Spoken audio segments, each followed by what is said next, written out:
Hi, my name is Hugh Simpson, and I was listening to Robert Allen. You remember him probably from Nothing Down real estate fame, but he also wrote a book about multiple streams of income. And he was talking about what this gentleman next to me is going to be talking about, Pete Canalichio, brand licensing. And Pete has an incredible background.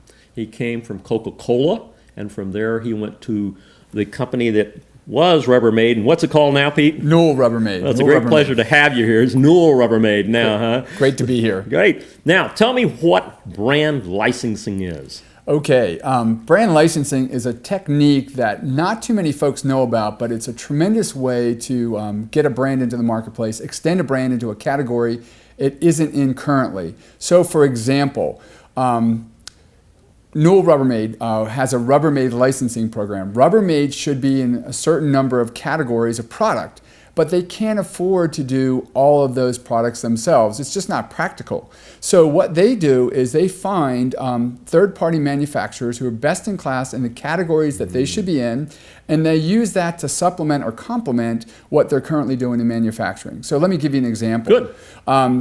Newell Rubbermaid brand is all about storage and organization. Well, they help you organize your laundry room, your garage, and your closet. And in one particular case, in the closet example, they produce a certain number of products that help you organize your life. But there's other products manufactured by a third-party company, and they complement what Newell Rubbermaid's Rubbermaid brand does. And the way that works is the third-party manufacturer gets the rights, they borrow the brand, they have to follow certain guidelines, but they manufacture product and they pay Rubbermaid, Newell Rubbermaid, a royalty, a percentage of their net sales in exchange for that privilege. And of course that helps that manufacturer get more business because now they're coming to certain retailers with the Rubbermaid brand. I believe that happened with Glock here, right in Atlanta, because they're famous for their gun, the Glock, which everybody carries, police departments and military carry, but there's also a Glock knife, and I figured that, and I read, I think, where they went to the biggest and best knife manufacturing operation, and then in turn turned it into a Glock knife, so it has that world-famous Glock knife now. That's a perfect example of a brand licensing relationship. And the thing about it is, if you know what your brand's position is, in other words, what's it stand for in the marketplace, then you can find other products that you should be in the marketplace providing.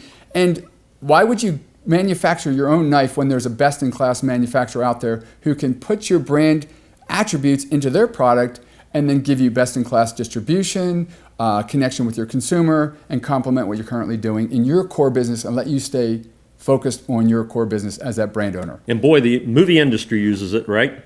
Oh my gosh, yeah. Toy Story would probably be a perfect example where they tie in with the movie and the toys and everything like that. Exactly. Many movies, many feature films are produced specifically for all the brand licensing that will occur afterwards. So it's like, okay, let's line up all the different categories of merchandise and then create a feature film to launch that merchandise. Oh, wow. I think that was what happened with G.I. Joe.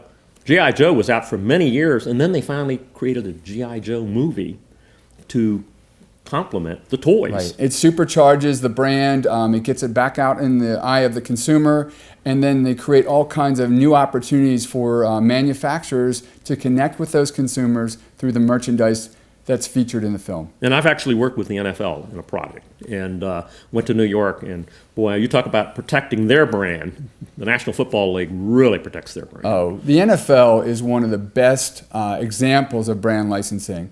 They have one of the biggest, if not the biggest, brand in the sports arena, and it is very lucrative. So if you have the opportunity to get a license with the NFL, you've known you've kind of hit the pinnacle for sports manufactured licensing. And we also looked with our company, we were working with a guy that had come up with a cool thing. Do you remember Dallas, the television show? Oh, sure. And it was the last episode about the swimming pool and who killed JR or whatever, and we talked to them about licensing a product, and I was really amazed. It was not that much. It was not that much that they were asking that we would receive. I mean, we receive a nice amount, but it wasn't that much for us to get involved in licensing. No, it really isn't. It really, there's a couple of factors, but the first one is where are you going to go with your product? So what category, what retailers, what region, and then you come up with a kind of an overall estimate of what you're going to sell, and then a very small percentage of that is provided to the brand owner up front,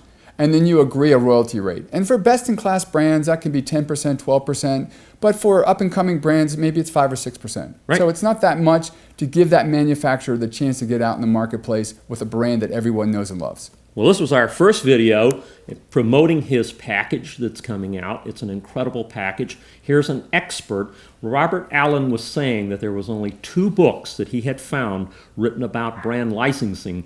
Now we have Pete Canalichio, who has come from Coca-Cola and Newell Rubbermaid and has an incredible background. What will our next video be talking about? The next video talks about where to play. What categories should you be extending your brand in? And then we talk a little bit about how to win. So should you be manufacturing? Should you be sourcing that product? Should you be acquiring another company? Or should you be licensing it? That's what we'll cover. Great. I'm looking forward to it. Thanks. Thank you.